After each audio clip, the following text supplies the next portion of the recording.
Being born without legs hasn't stopped me from doing the things that I want to do. People just, they'd make fun of me because I didn't have legs. The best way to deal with haters is to use the hate to lift yourself up. Your haters are your biggest fans, so use that to your advantage.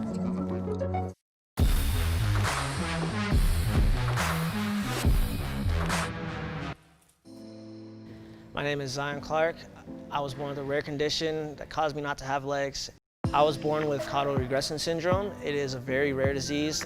1 out of every 100,000 kids are born with it each year. Caudal regression syndrome is a rare disease that can cause a number of abnormalities in a baby. Like, it can be you have a portion of your spine missing, or in my case, I was born without legs. I lived most of my life through foster care up until about 16. He came into my life when the caseworkers had reached out to me and said that they needed a placement for a young fellow. They bring Zion to my home some weeks later. Then it came to a point to where I just knew he was mine, and I just was so in love with him. And I approached him one day on the couch and I said, Zion, I know that I'm not your biological mother. And I asked him if I could get to be his mom. He said, yes, I want you to be my mom. I was like, well, let's do this. Let's do it. The relationship with my mom is fantastic. She is the greatest woman I know, and she wants what's best for me. She wants what's best for me and my sisters. She never once was gonna give up on me. I mean, I was always a troubled kid during school, so I mean, any little thing would make me mad.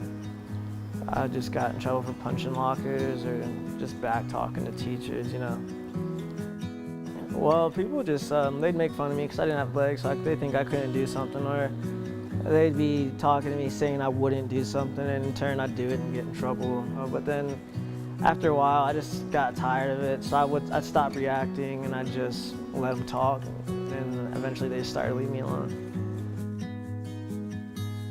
School wasn't the greatest time for me, but by the time I was a senior, I was able to turn it around and get to college and start doing everything I wanted to do.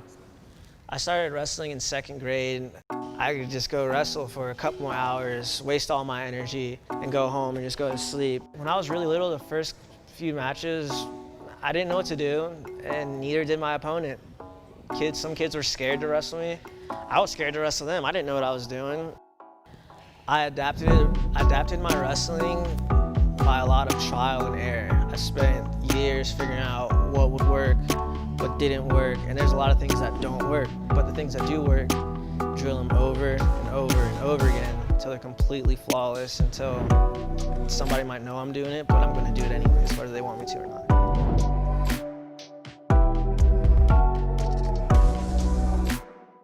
I am feeling great about a match. I train about twice a day, every single day, about 6 days a week. And it's an everyday thing, it's a grind, it's a lifestyle. Zion was a very special athlete because he had perseverance, and his determination was second to none. It was very easy for me to coach him with qualities like that. Very good takedown. Let's go, let's go, let's go. Let's get the breakdown. He has no legs, so he doesn't have any power for the bottom half of his body, which puts him at a grave disadvantage for wrestling. I noticed that because of his willingness to do the things that he needs to do to win, that I knew that we could come up with something to make him successful. How proud am I, Zion? Give me a Z. Z, you got your Z, you got your Z. I am proud. I'm his #1 cheerleader. I told you I am the executive director of his fan club. I am very proud of him. How at first he was just so angry, but how he learned is each time to route that anger and to make it into something positive. Being born without legs hasn't stopped me from doing the things that I want to do. The best way to deal with haters is to use the hate to lift yourself up. Your haters are your biggest fans, so use that to your advantage. My dreams and ambitions, one day to make the Olympic team, be one of the best freestyle wrestlers in the world. I want to be able to go back home, tell my mom, like, Mom, #1, there's nobody better. I'm going to try to keep getting better from there. I just want to be the best. The biggest lesson I've had to learn is that things will not always go your way, but you have to work with what you got. And once you're able to work with what you have, multiple doors will start to open.